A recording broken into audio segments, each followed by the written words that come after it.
নমস্কার, কেমন আছেন সবাই? আশা করি খুব ভালো আছেন।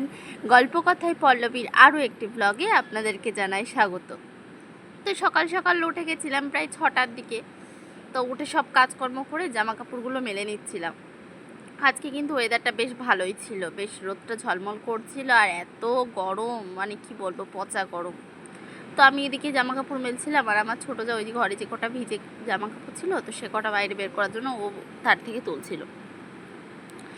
তো এদিকে জামা কাপড় মিলে চলে এলাম ঘরে, এসে দেখি মাম্মা উঠে গেছে। তো দুই মাইপই মিলে ব্রাশ করতে চলে এসেছি বাইরের কলপারে। তো একটু ছোট্ট করে ভিডিও ক্লিপ নিয়ে নিচ্ছিলাম। তো ব্রাশ শেষ করে খাওয়া দাওয়ার পরে আমরা দুইজন আবার রেডি হয়ে গেছিলাম, কারণ যাবো আজকে বাপের বাড়ি। তো আমি একে আগে রেডি করে দিয়ে আমি একটু রেডি হয়ে গেছিলাম। আর ওই যে ও হচ্ছে স্নিগ্ধা, আমার দিদির মেয়ে। তো আমরা রেডি হয়ে বসেছিলাম, ওদিকে আমাদের টোটোও চলে এসেছিলো, মা টোটো পাঠিয়েছিল।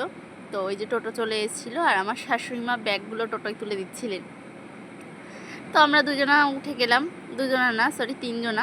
তিনজনা উঠে এবার চলুন তাহলে যাওয়া যাক বাপের বাড়ির উদ্দেশ্যে। আর চলুন দেখেই দিই আজকে আমার বাপের বাড়িটা কেমন। আর এই দেখুন, দেখেছেন, মানে আমাদের এদিকে না প্রচুর মাঠের চাষের জমি, পাট ফুল অনেক কিছুই চাষ হয়, ম্যাক্সিমামটা ফুল চাষই হয়। আর এই দেখুন, দেখেছেন এই তার কাটা আছে এখানে, এই তার কাটার ওপাশে হচ্ছে বাংলাদেশ। ওপাশে বলা ভুল, মানে এই এখন পুরো জঙ্গল হয়ে গেছে, এই যে তার কাটা দেওয়ার ওপর দিয়ে সব আগাছা জন্মে গেছে, কিন্তু এখানটা পুরোটাই তার কাটা দিয়ে কভার করা। এর ওপাশে কিছুটা জমি আছে ইন্ডিয়ার, তারপর একটা নদী আছে, তারপরে যে হচ্ছে যেসব জমিগুলো সেগুলো হচ্ছে বাংলাদেশ। আর ওই যে বড় বড় গাছ দেখা যাচ্ছে না, ওইগুলো অ্যাকচুয়ালি কিন্তু বাংলাদেশের গাছ।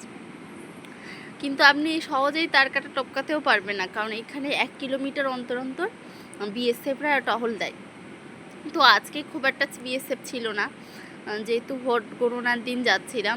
আর ভোটের জন্য না এই রাস্তাতে এখন আর বিএসএফ দেখাও যাচ্ছিল না, সব ডিউটিতে গেছে। হয়তো ছিল, শুনছিলাম যে নদীর পাড়ে নাকি এখন বিএসএফদের ডিউটিটা বেশি পড়েছে। আর এই দেখুন, দেখেছেন, বলতে বলতে চলে এলাম বিএসএফ ক্যাম্প। এই যে এখানেই হচ্ছে বিএসএফ ক্যাম্প, এখান থেকেই হচ্ছে টহলটা শুরু হয়, মানে প্রায় 1 কিলোমিটার অন্তর অন্তর বিএসএফগুলো থাকে। আর এই দেখুন, দেখেছেন বিএসএফদের ক্যাম্প। এটা আমার না এর ভিতরে একদিন যাওয়ার খুব ইচ্ছা, তবে এখন অবধি কোনো দিন হয়ে ওঠেনি, মানে দেখবার ইচ্ছা ভেতরটা কেমন। তো চলুন তাহলে যাই বাড়ির দিকে এবার। আর এই দেখুন, দেখেছেন, দেখতে দেখতে চলে এলাম প্রায় বাড়ির দিকে। আর এই যে লাল রঙের ব্রিজটা মতন দেখছেন না, এটা হচ্ছে কিন্তু বাংলাদেশের ট্রেন লাইন। এর ওপর দিয়েই কিন্তু, এর ওপরে হচ্ছে রেলের পাতি লাগানো আছে, তো এর ওপর দিয়ে হচ্ছে ট্রেন যায়। এটা কালীতলা ব্রিজ বলে।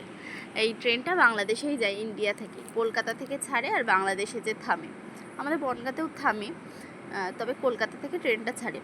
আর এই দেখুন, দেখেছেন, এটা কালীতলার বাজার। আর চলুন সামনে হচ্ছে আপনাদেরকে একটু মা কালীর দর্শন করাই। সামনে হচ্ছে কালীতলার, কিন্তু আজকে যা ভিড়, যেহেতু মঙ্গলবার ছিল, প্রচণ্ড পরিমাণে ভিড়, মানে কি বলবো, দর্শন তো হলোই না, যাকে একটু প্রণামই করে নিলাম এখানে।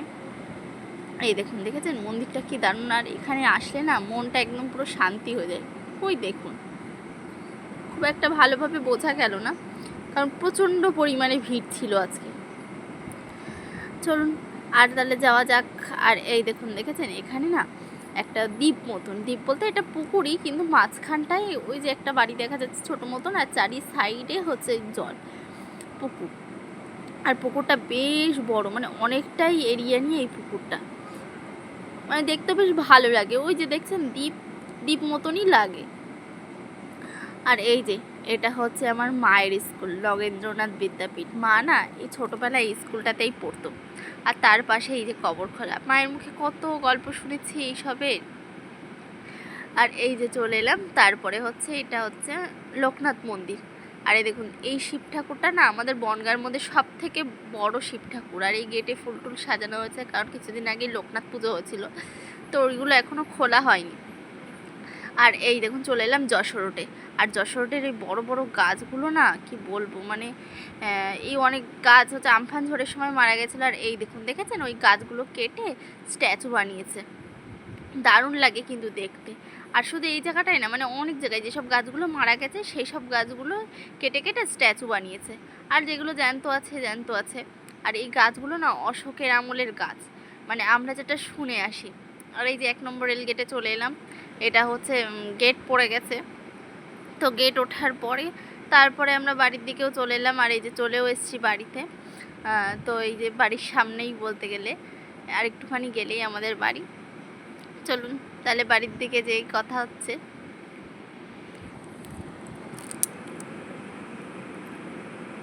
আর এই যে চলে এসেছি আমাদের বাড়ি, মানে নিজের বাড়ি না, মানে মনে করলেই একটা যেন চির শান্তির জায়গা, এত ভালো লাগে না কি বলবো।